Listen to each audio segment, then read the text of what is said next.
We'll continue with the p block elements, and in the last video we were on the halogens. In the last video we discussed how the fluorine was the strongest oxidizing agent.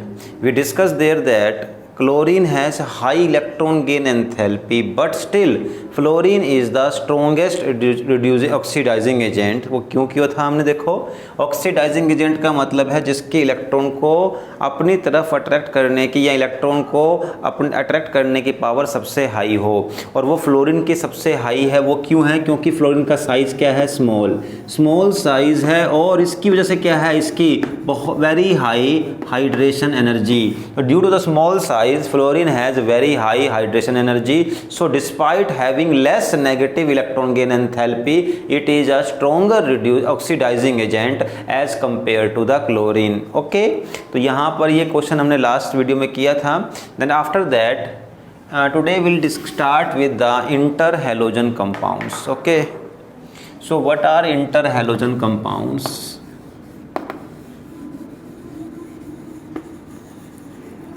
Inter means between, halogens जो halogens को मिला करके बने, they are the inter halogen compounds.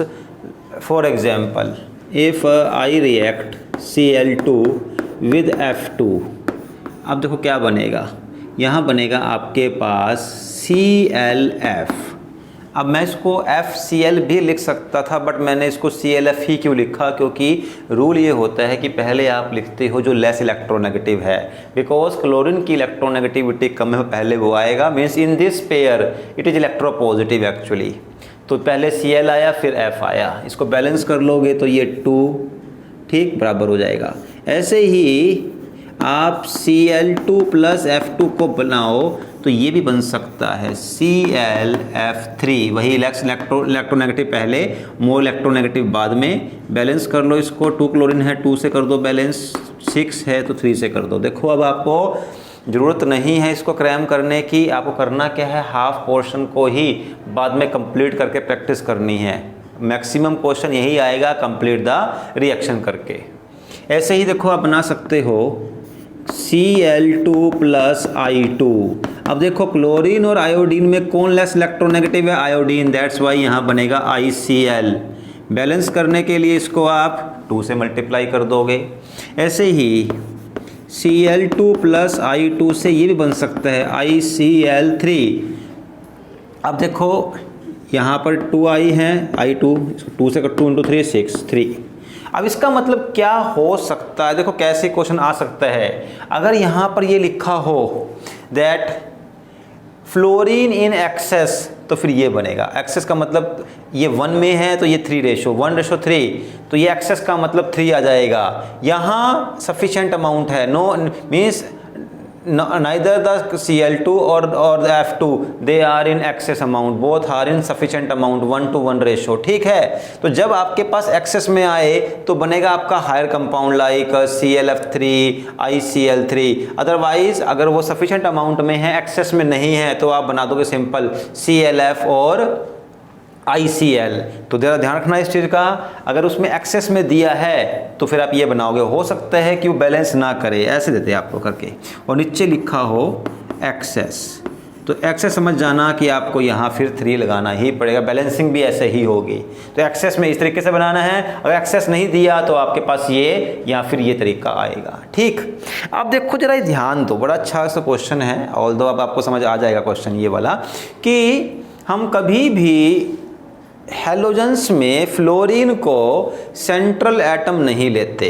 अब देखो central atom कैसे, जैसे ClF3 है तो ClF3 में सेंटर में Cl होगा, फ्लोरीन इसके सराउंड करेगा। ऐसे ही ICl3 में I सेंटर में होगा और Cl सराउंड कर रहा होगा। बट हमारे पास कभी भी हम फ्लोरीन को सेंटर में नहीं लेते, तो उसका रीज़न क्या है? तो उसका सबसे बड़ा रीज़न ये रहेगा कि फ्लोरीन की इलेक्ट्रोनेगेटिविटी सबसे स्मॉल हाईएस्ट है, और दूसरा साइज, इसका साइज़ बहुत स्मॉल है। स्मॉल साइज की वजह से ना ये बहुत लार्ज नंबर ऑफ एटम्स को भी प्लेस नहीं कर सकता, अपने साथ नहीं रख सकता, इतने ऑर्बिटल्स को कैसे करेगा वो। तो सबसे बड़ी बात तो एक तो इसकी फ्लोरीन की इलेक्ट्रोनेगेटिविटी बहुत हाई है, और हम सेंटर में किसे रखते हैं, इलेक्ट्रोपॉजिटिव एलिमेंट को, पहली चीज़ तो ये। और दूसरी चीज़ इसका साइज स्मॉल होने की वजह से ये बहुत लार्ज नंबर ऑफ एटम्स के साथ में बॉन्ड नहीं बना सकता, क्योंकि जो सेंटर में होगा उसको जितने भी एटम्स उसके सराउंडिंग में हैं उन सबसे बॉन्ड बनाना पड़ेगा। तो small size and high electronegativity की वजह से हम फ्लोरीन को कभी भी सेंट्रल एटम नहीं लेंगे। ठीक, तो ये था हमारा इंटर हैलोजन। अब यहाँ जरा एक ध्यान दो, इंटर हैलोजन पर एक क्वेश्चन बड़ा अच्छा बन जाता है।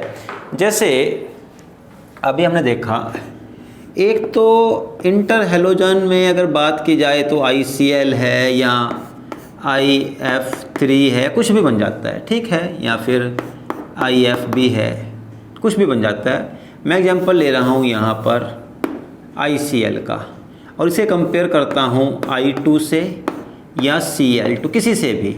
ये इंटर हैलोजन है, ये इंटर हैलोजन नहीं है, ये दोनों सेम ही बने हुए हैलोजन से इनको बोलेंगे इंट्रा हैलोजन। इंट्रा मीन्स जो आपस में ही बने हुए हैं, intra, the it is inter, it is intra halogen. तो क्वेश्चन ये है कि this ICl is more reactive, या क्वेश्चन थोड़ा सा आ सकता है चेंज करके, why the inter halogens are more reactive. Means I2 जो इंट्रा हैलोजन है, Cl2 जो इंट्रा हैलोजन है, उनसे भी ज़्यादा रिएक्टिव है आपका ICl। तो उसका रीज़न क्या है, या फिर inter halogens are more reactive than intra halogens, why? तो उसका रीज़न ये होता है that in the inter halogens, inter means ये वाला हो गया, इंटर हैलोजन्स में क्या होता है, डिफरेंस ऑफ इलेक्ट्रोनेगेटिविटी होगी, and due to the difference in electronegativity bond कैसा होगा, polar, and due to the polar nature they are more reactive. कैसे, देखो समझो, बड़ा आसान सा है, आपको समझाना नहीं है, बस समझ गए, जो आंसर है वो यही रहेगा। Due to the difference in electronegativity the ICl bond is polar, that's why it is more reactive. या फिर हम कहेंगे due to the difference in electronegativity inter halogen compound bonds are polar in nature, that's why inter halogens are reactive. बस अब समझना कैसे है, देखो क्लोरीन की इलेक्ट्रोनेगेटिविटी हाई है आयोडीन के मुकाबले में। जब दोनों ये इलेक्ट्रॉन आपस में शेयर करेंगे और ये कोवलेंट बॉन्ड बनेगा, तो इलेक्ट्रॉन जो है वो क्लोरीन की तरफ झुक जाएगा। तो जब इसको आप वाटर में डिसॉल्व करोगे तो ये इस इलेक्ट्रॉन को गेन कर लेगा, तो नेगेटिव पॉजिटिव ये अलग अलग हो जाएंगे। लेकिन अगर आपने I2 या Cl2 इन बॉन्ड को वाटर में डिसॉल्व किया तो ये टूटेंगे नहीं। क्यों? क्योंकि रीजन ये रहेगा कि दोनों की इलेक्ट्रोनेगेटिविटी सेम है, इधर इसकी सेम है, तो बॉन्ड कहाँ होगा, बिल्कुल सेंटर में। और ये बॉन्ड कैसा होगा, नॉन पोलर, और नॉन पोलर बॉन्ड में कि जो बॉन्ड है जल्दी टूटता नहीं है वाटर के अंदर, ठीक है, उसमें क्या होगा, ये बॉन्ड इजीली ब्रेक वाटर में नहीं होगा। इसी वजह से आपका इंट्रा हैलोजन्स वो हैं लेस रिएक्टिव हैं, और इंटर हैलोजन्स जो है वो मोर रिएक्टिव होंगे। ठीक, तो इंटर हैलोजन्स में एक यही क्वेश्चन बन सकता है जो आपके पास आ सकता है, वो हमने अब डिस्कस कर लिया है। इसके बाद हमारे पास 17th ग्रुप का लास्ट पोर्शन बचता है, जिसमें हम केमिकल रिएक्शंस को स्टडी करेंगे। It is the last portion of 17th group. After that will move towards the 18th group and that will complete in only 1 video. Okay, तो means hardly 1 और maximum 2 will complete this all chapter in the means if second video is needed that will be on the for the structures and the chemical reaction. ठीक, तो देखो सबसे पहले हमारे पास हमें करना क्या है, फर्स्ट स्टार्ट करना है with the preparation of Cl2, chlorine gas की प्रिपरेशन Cl2 की। अब देखो आप एक काम करना, जो भी नोट्स में दिए हैं ठीक है, वो भी गलत नहीं है, बट बेटर है कि आप इसको जैसे मैं आप करवा रहा हूँ इस तरीके से उन्हीं नोट्स में कहीं पर लिख लो। थोड़ा मैं इसको और शॉर्ट में इस तरीके से करवा रहा हूँ कि आपको कम से कम हार्डवर्क करके इसको ईजिली कर सको। थोड़ा मैंने इसको और भी अरेंज करने की कोशिश की है, तो आप ट्राई करना इसको। तो फर्स्ट ऑफ ऑल Cl2 की प्रिपरेशन। अब ऐसा बहुत मुश्किल आएगा कि वो कहे कि give a method for the preparation of Cl2। क्या होगा, यूजली आपके पास रिएक्शन को बैलेंस करना आएगा। ठीक, तो पहले आप रिएक्शन को कंप्लीट करना सीख लेना। रिएक्शन को कंप्लीट करोगे फिर बैलेंस करोगे। ठीक, तो मीन्स आपको जस्ट इसमें कंप्लीशन ऑफ रिएक्शन आनी चाहिए, हाफ रिएक्शन आपको दी होगी, ये मान के चलना। हाँ, आहिस्ता आहिस्ता 3-4 बार प्रैक्टिस कर लोगे तो आपको ये मेमोराइज हो जाएंगे, लेकिन मेमोराइज तब करना जब आपको ये बैलेंस करना आ जाए, मीन्स कंप्लीट करने के बाद बैलेंस करना आ जाए तब आप इसको मेमोराइज करना, पहले इसको याद मत करना, कोई बेनिफिट नहीं होगा। तो सबसे पहले मेथड जो मैं ले रहा हूँ वो है MnO2 से। ठीक, MnO2 से आप Cl2 गैस को ले सकते हो। कैसे? अगर हम इसमें से HCl को पास करें, अब वो कैसे होगा देखो, यहाँ पर एक रूल काम आएगा, आई थिंक शायद मैंने बताया है आपको +1 में इन रिडॉक्स रिएक्शन, कि जब भी मैग्नीज का कोई कंपाउंड एसिडिक मीडियम में होगा, मैग्नीज का कोई कंपाउंड एसिडिक मीडियम में होगा तो वो +2 ऑक्सीडेशन स्टेट में कन्वर्ट हो जाएगा। देखो यहाँ कितनी ऑक्सीडेशन है Mn की, 2 ऑक्सीजन है, 4 इलेक्ट्रॉन्स लेंगे, oxidation is +4 for the manganese, और कन्वर्ट किस में हो जाएगा, ये कन्वर्ट हो जाएगा MnCl2, Cl2 में ऑक्सीडेशन स्टेट +2 हो जाएगी। इसके साथ ही ये Cl2 गैस भी प्रोड्यूस करेगा। ठीक, अब देखो यहाँ H भी है तो O भी है, तो वाटर भी प्रोड्यूस होना चाहिए, H2O। अब इसे बैलेंस करो, आपके पास 2 ऑक्सीजन है, यहाँ 1 ऑक्सीजन है, ये 4, 2 हो गया, 4 हो गए हाइड्रोजन, तो इसको आपने कर दिया 4Cl हो गए, 2N2 4Cl, ये रिएक्शन बैलेंस हो गई। तो सबसे पहले आपको ये रिएक्शन इतनी आप अपने पेज पे लिख लो, फिर इसे कंप्लीट करो और इसको आपको बैलेंस करने की कोशिश करनी है। पहले आपने ऐसे ही करना है। अगर आप इसमें सक्सेसफुल होते हो 3-4 बार करने के बाद, फिर आप इसको आपने कितना क्या किया है इसको रिकलेक्ट करके पेपर पे कर लो कि हाँ प्रिपरेशन ऑफ Cl2 ऐसे हो सकती है। एक तरीका और है Cl2 बनाने का, MnO2 से ही, MnO2 प्लस यहाँ पर क्या है, आप HCl की बजाय NaCl प्लस H2SO4 ले सकते हो, दिया होगा आपको कि कंप्लीट द रिएक्शन। अब इसमें आप या तो क्रैमिंग करो या फिर स्टेप्स को समझो। अब मैं आपको स्टेप्स पे आ रहा हूँ क्योंकि यहाँ से एक रिएक्शन और निकलती है, अगर आपको वो रिएक्शन समझ आ जाती है तो ये बहुत आसान रहेगा आपके लिए करना। तो पहले मैं यही रिएक्शन करवा रहा हूँ, इसको भी आप सेपरेटली लिख सकते हो प्रिपरेशन ऑफ Cl2 से पहले। कैसे देखो, मैं पहले रिएक्शन ही करवाता हूँ आपको। चलो यहाँ पे कर देते हैं रिएक्शन को, इस स्पेस में थोड़ा अलग स्पेस है, यहाँ पर कर देते हैं। देखो NaCl प्लस H2SO4 से क्या बन सकता है, यहाँ से इससे बन सकता है, देखो NaCl और H, हाइड्रोजन को एक Na रिप्लेस कर सकता है, तो यहाँ क्या बन सकता है, देखो एक तो यहाँ से चला गया H, यहाँ Na आ गया, इसका मतलब क्या बना देखो, और H को रिप्लेस किया Na ने, तो क्या बना, एक तो बन जाएगा HCl। देखो यहाँ थोड़ा बताता हूँ आपको मैं, इसका H इसके N को रिप्लेस कर देगा, यहाँ H आ जाएगा, HCl बन गया, और इस H की जगह यहाँ एक Na आ जाएगा, क्या बन जाएगा, NaHSO4, सोडियम हाइड्रोजन सल्फेट। ठीक है, ये बन सकता है NaHSO4, मीन्स NaCl और H2SO4 की रिएक्शन हुई तो HCl प्लस NaHSO4 बन सकता है। अब देखो जरा ध्यान देना, आपने ये रिएक्शन की, इसको मैं यहाँ ले रहा हूँ कि आपने रिएक्शन कर दी, NaCl plus H2SO4 is equal to NaHSO4 plus HCl, ये बन गया। अब आपने क्या किया, इसमें MnO2 को ले लिया। ठीक, MnO2 को लिया तो रिएक्शन कौन करेगा MnO2 से, HCl। जब इसकी रिएक्शन करवा दोगे तो क्या प्रोड्यूस, ऊपर कर चुके हैं, देखो सेम टू सेम वही होगा ना। क्या होगा, MnO2 की करवाओगे HCl से तो MnCl2 plus Cl2 plus water जो ऊपर बनाया है सेम टू सेम यहाँ आ गया, ये इसकी रिएक्शन हो गई। अब इसको आप कंप्लीट कर दो। अब देखो ये आपने करना है रफ में, यहाँ पर आप कंप्लीट लिखोगे रिएक्शन को। मैं आपको स्टेप्स में दे रहा हूँ, पहले मैंने इसकी रिएक्शन करवाई, इसकी रिएक्शन करवाई, तो ये NaHSO4 प्लस HCl बना। जो इसमें HCl बनेगा वो इससे रिएक्ट कर जाएगा, ये कंपाउंड बनेंगे। तो साथ में क्या एक्स्ट्रा क्या बनेगा, अब देखो अगर आपको करना है तो। एक तो देखो आपके पास क्या क्या आ गया यहाँ पर, HCl से ये HCl को आपने कट कर देना है, ठीक।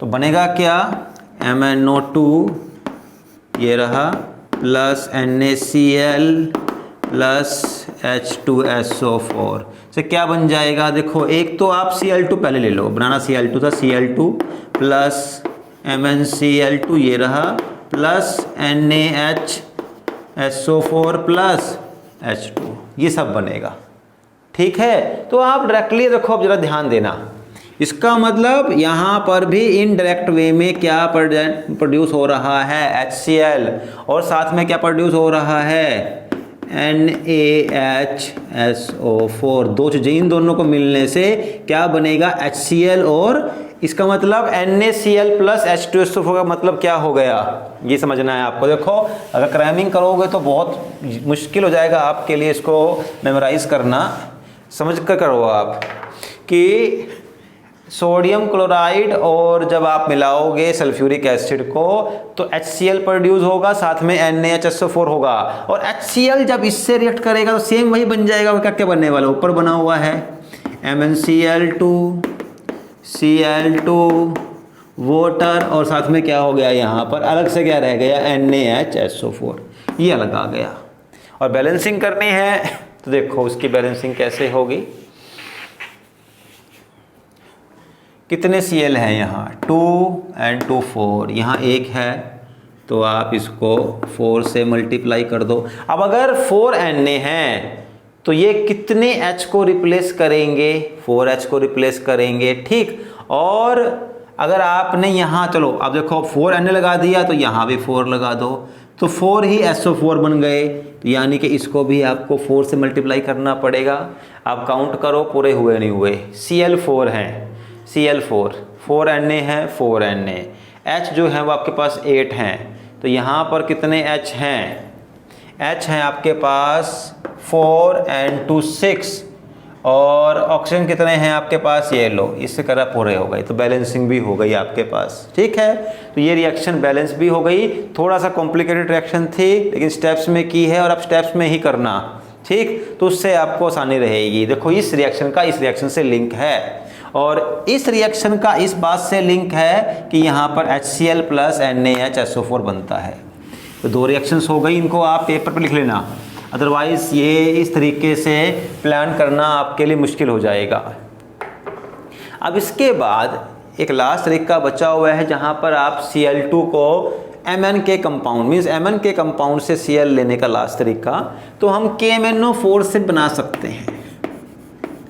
KMnO4 को अगर आप HCl से करवाओ रिएक्ट, तो देखो KMnO4 में भी Mn का कंपाउंड है, और यहाँ पर मैग्नीज की ऑक्सीडेशन स्टेट +7 है, 4 ऑक्सीजन है, 8 इलेक्ट्रॉन्स लेंगे, 1 देगा पोटेशियम, 7 देगा मैग्नीज, तो क्या होगा, वही बनेगा MnCl2, MnCl2 बनेगा, HCl है तो साथ में Cl2 ही बनेगा, और अब K और Cl से KCl बनना चाहिए, ये KCl बन जाएगा, और साथ में यहाँ H है और O है तो वाटर बन जाएगा, ठीक है।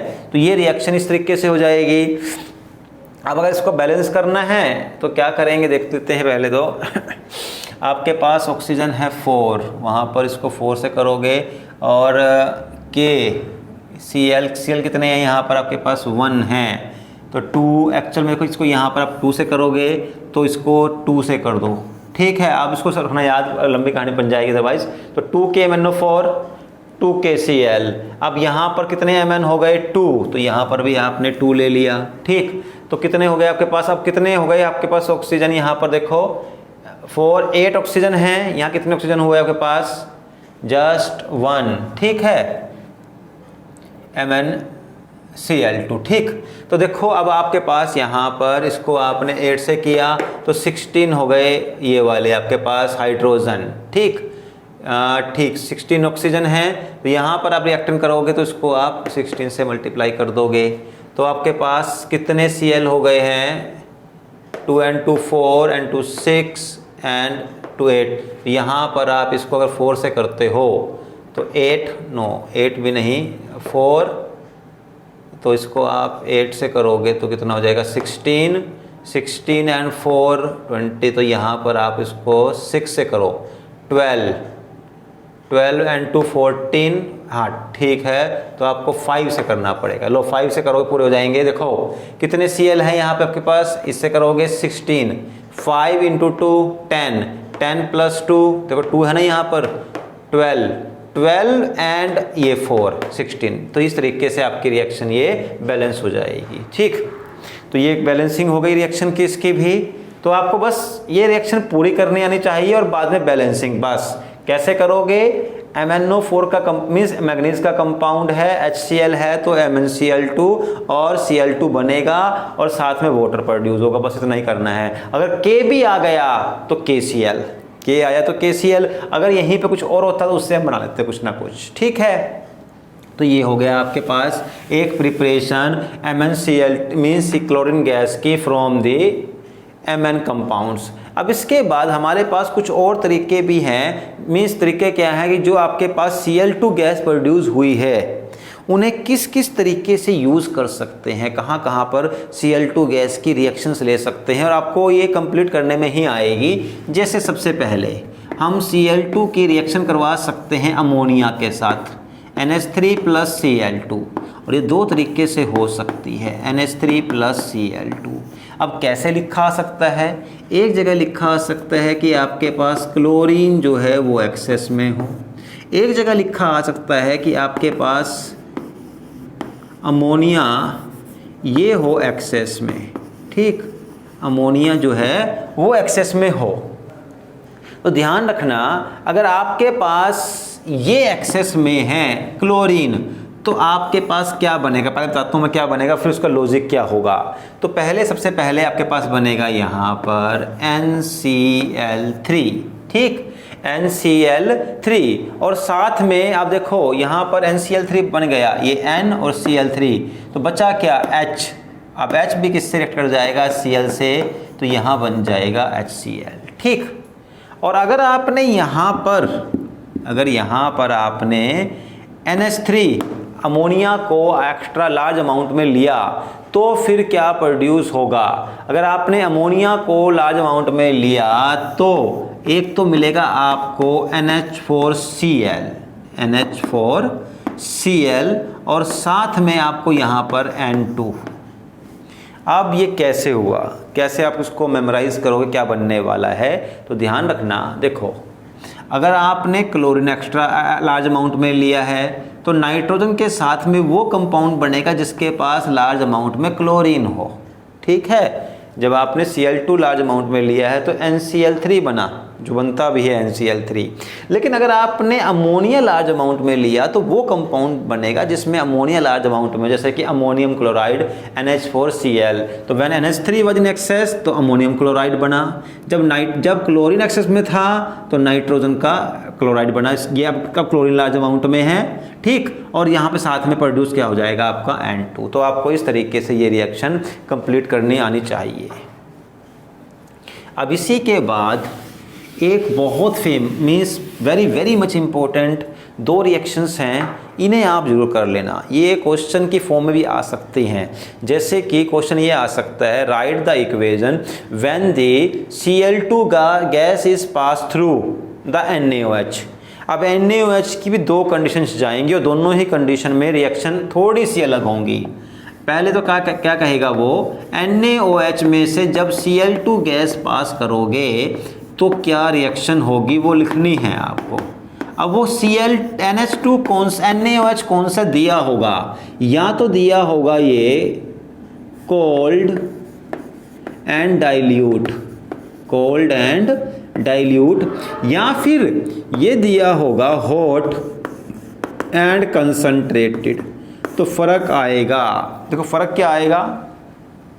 फर्स्ट ऑफ ऑल NaOH में से अगर Cl2 गैस को पास किया, एक चीज़ तो कॉमन है, वो क्या बनना है, NaCl तो पक्का ही बनेगा, NaCl और NaCl ये बन गया। ठीक, अब इसके बाद जो नेक्स्ट कंपाउंड है वो क्या बनेगा, इसमें अगर आपने NaOH कम लिया है तो बनेगा NaClO। ठीक, NaClO। लेकिन अगर आपके पास NaOH हॉट है और मीन्स लार्ज अमाउंट में है, कंसनट्रेटेड है, तो क्या बनेगा, NaClO3। ये सबसे बड़ा डिफरेंस है इसके अंदर। यहाँ पे आपके पास NaClO बन रहा है जब वो कम अमाउंट में है, जब लार्ज अमाउंट में है तो NaClO3 बनेगा, साथ में वाटर बन जाएगा अलग से, ठीक है। तो यहाँ पर भी वाटर और यहाँ पर भी वाटर, तो डिफरेंस कहाँ पर आ रहा है, NaClO और NaClO3 में। NaCl दोनों में कॉमन है। अब NaClO3 कब बनेगा, जब आपके पास NaOH3 कैसा है, हॉट एंड कंसनट्रेटेड। जब NaOH कैसा है, कोल्ड एंड डाइल्यूट, तो आपके पास NaClO बनेगा। बस ये चीज़ का आपको याद रखना है और रिएक्शन को कंप्लीट करना है, ठीक। नाउ इसके बाद क्लोरीन की एक और बहुत अच्छी रिएक्शन, जिसे हम कहते हैं कि ब्लीचिंग, इसका एक्शन। देखो कैसे हम ब्लीचिंग पाउडर को लेते हैं। 10th क्लास में किया हुआ है बच्चों ने क्वेश्चन कि आप ब्लीचिंग पाउडर कैसे प्रिपेयर करते हो। अगर आप देखो, इसको मैं कंप्लीट करवाऊँ रिएक्शन, तो ये होती है, देखो CaO प्लस H2O, ये क्या बन जाता है, CaOH होल ट्वाइस। अब CaOH होल ट्वाइस में से अगर आप क्लोरीन गैस को पास कर दो तो बनता है आपका ब्लीचिंग पाउडर। वो क्या होता है, CaOCl, ये ब्रैकेट में आएगा OCl ट्वाइस, CaCl2 और OH से क्या बन जाता है, वाटर। ये लो, ये आपकी रिएक्शंस हो जाएंगी, ठीक।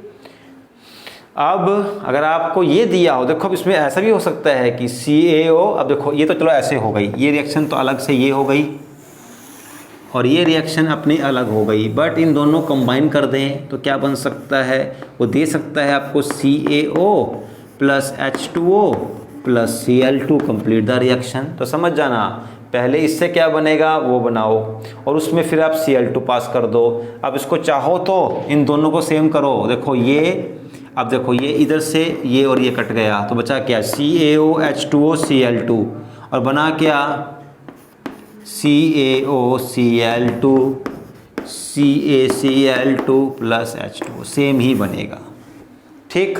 तो रिएक्शंस को इस तरीके से आपको तोड़ना आना चाहिए। अब इसके बाद एक बहुत ही अच्छी क्वेश्चन, मतलब क्वेश्चन भी बन रहा है यहाँ और रिएक्शन भी हो रही है कि क्लोरीन गैस को देखो हम यूज़ करते हैं as a disinfectant. Chlorine gas is used as a disinfectant. जैसे देखो वाटर के अंदर में ना, जब वाटर सप्लाई होती है तो उसमें से क्लोरीन गैस को पास करते हैं, ब्लीचिंग एक्शन होता है, वो जर्म्स को वाटर के अंदर किल करती है। कैसे, how the Cl2 act like a bleaching agent, पहले उसे पढ़ लेते हैं। देखो अगर आप वाटर के अंदर Cl2 गैस को पास करो तो क्या रिएक्शन होती है, एक तो बनता है HCl, एक बनता है HOCl। फिर ये HO जो Cl है ये बहुत ही लेस रिएक्टिव होगा और ये टूट जाएगा अगेन HCl और नेसेंट ऑक्सीजन। ये पहले देखो पढ़ चुके हैं हम। नेसेंट ऑक्सीजन का मतलब क्या होता है, very very highly reactive oxygen, और ये कहीं भी कंबाइन कर जाएगी और जब ये कंबाइन कर जाएगी क्या बना देगी, वहाँ पे क्या कर देगी, उसकी ऑक्सीडेशन। तो ज़रा ध्यान देना, इसको कंप्लीट कर दो रिएक्शन को। HOCl से HOCl कट गया, इसका मतलब H2O प्लस Cl2 को हम ऐसे लिख सकते हैं 2HCl plus nascent oxygen and due to the production of the nascent oxygen the aqueous solution of Cl2 is oxidizing in nature. It acts like a bleaching agent. It is like a germicide. ये जो है bacteria को किल कर देगा, ठीक है, water के अंदर डिसइंफेक्टेंट की तरह काम करता है।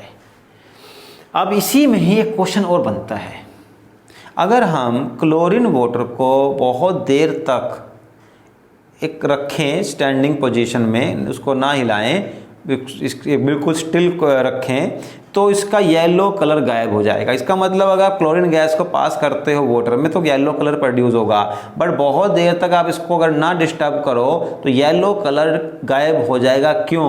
तो उसका आंसर आएगा due to the production of the nascent oxygen. क्योंकि जो ये नेसेंट ऑक्सीजन है, पता है हमें क्या करेगी? ऑक्सीडेशन, और ऑक्सीडेशन से क्या होता है? कलर कलरलेस हो जाता है। पहले कर चुके हैं हम ऑक्सीजन वाले पार्ट में भी। Due to the production of nascent oxygen it will decolourise the colouring matter. ठीक है, तो यहाँ पर yellow colour disappear due to the production of nascent oxygen. और आप ये रिएक्शन दोगे, बहुत ही आसान सी रिएक्शन है, ये आपको वहाँ पर मेंशन करनी पड़ेगी। ठीक, अब देखो इसके बाद हमारे पास एक दो क्वेश्चन और बचते हैं जो हमें यहाँ पर करने हैं। जैसे अब हमें HCl की प्रोडक्शन करनी है। HCl गैस भी है और लिक्विड भी है आपका। तो HCl को कैसे प्रोड्यूस कर सकते हैं? अगर हम अभी देखो, हमने अभी किया था ये पहले, तो H2SO4 और NaCl, H2SO4 और NaCl को लें तो क्या बनेगा? देखो एक क्या बन जाएगा, ये Na इस H को रिप्लेस कर देगा, क्या बना देगा? NaHSO4, और अब H कहाँ जाएगा? Cl के पास, क्या बन गया? HCl। ठीक, लेकिन ये फर्दर आगे भी हो सकती है रिएक्शन, ये सेकंड रिएक्शन आ सकती है। NaHSO4 अगेन NaCl के साथ रिएक्ट कर सकता है क्योंकि इसके पास अभी भी एक H है। ये H यहाँ जाएगा NaCl, तो यहाँ क्या बन जाएगा? Sodium sulphate. ये क्या है? सोडियम हाइड्रोजन सल्फेट या सोडियम बाईसल्फेट। ये है sodium sulphate Na2SO4 plus HCl। ठीक, इन दोनों को अगर आप करोगे तो ऐसे भी रिएक्शन भी कंप्लीट हो सकती है। तो क्या हो सकता है? अगर H2SO4 प्लस 1N1 2NaCl लोगे तो क्या बनेगा? Na2SO4 plus 2HCl। तो ये HCl को प्रोड्यूस करने वाली रिएक्शन हो गई। तो आप मीन्स H2SO4 और NaCl को लेकर के भी HCl बना सकते हो। अब आपने HCl बना लिया तो इसकी एक बड़ी अच्छी रिएक्शन भी कर लेते हैं फिर। अब वो बड़ा ही अच्छा क्वेश्चन है कि एक देखो हमारे पास ना आयरन के दो टाइप के कंपाउंड बनते हैं। दो टाइप के कंपाउंड कौन कौन से हैं? जैसे एक होता है Fe2 वाला, जैसे मैं कहूँ FeO। एक होता है Fe3 वाला, लाइक Fe2O3। देखो इसमें कितनी है ऑक्सीडेशन स्टेट आयरन के? Fe2 पॉजिटिव, क्योंकि ऑक्सीजन की कितनी स्टेट है? -2। 2 इलेक्ट्रॉन दे दिया आयरन ने, बट यहाँ पर 3 ऑक्सीजन है। They are in need of 6 electrons. 6 electron कौन देगा? 2 आयरन। तो एक आयरन ने कितने इलेक्ट्रॉन दिए? 3 पॉजिटिव, 3 इलेक्ट्रॉन्स। तो ये जो बनेंगे Fe2 पॉजिटिव वाले कंपाउंड, इन्हें बोलते हैं फेरस। Fe3 वाले बनते हैं, इन्हें बोलते हैं फेरिक। फेरस और फेरिक। तो यहाँ देखो वैसे यूजुअली क्या होता है कि फेरिक वाले कंपाउंड मोर स्टेबल होते हैं। वो क्यों होते हैं तो बताता हूँ मैं आपको। उसका रीज़न ये है कि आयरन की ऑक्सीडेशन स्टेट का जो नंबर है इलेक्ट्रॉनिक 26 है, इसकी ऑक्सीडेशन स्टेट होती है 3d6 4s2। अगर 2 इलेक्ट्रॉन्स चले गए मीन्स Fe2 पॉजिटिव बन जाएगा 2 इलेक्ट्रॉन जाने पे, 3d6 बनेगा। लेकिन अगर Fe3 पॉजिटिव करोगे तो 3d5 बनेगा। और पढ़ चुके हो आप +1 में कि half filled electronic configuration stable होती है। D में होते हैं 10 इलेक्ट्रॉन, अगर 5 आए तो more stable. That's why Fe3 जो है वो मोर स्टेबल होता है। बट अब जो क्वेश्चन है यहाँ पर वो ये कि अगर आप आयरन को HCl से रिएक्ट करवाओ तो FeCl3 नहीं बनता, FeCl2 बनता है। वाई? आपने आयरन को HCl से करवाया रिएक्ट तो FeCl2 बनेगा, FeCl2 बनेगा, लेकिन FeCl3 नहीं बनता। वाई? जबकि FeCl3 मोर स्टेबल होता है। उसका रीज़न क्या है? ठीक है, तो देखो भाई इसका रीज़न ये होता है कि यहाँ प्रोड्यूस क्या होगा? H2। इसका रीज़न ये है कि जब आयरन की HCl से रिएक्शन होती है तो H2 गैस प्रोड्यूस होती है। H2 गैस कैसी होती है? Reducing in nature. H2 gas is reducing agent, strong reducing agent. और अगर FeCl3 बन भी जाए, आप लिख सकते हो that because of the production of the H2 gas which is reducing in nature only FeCl2 produces.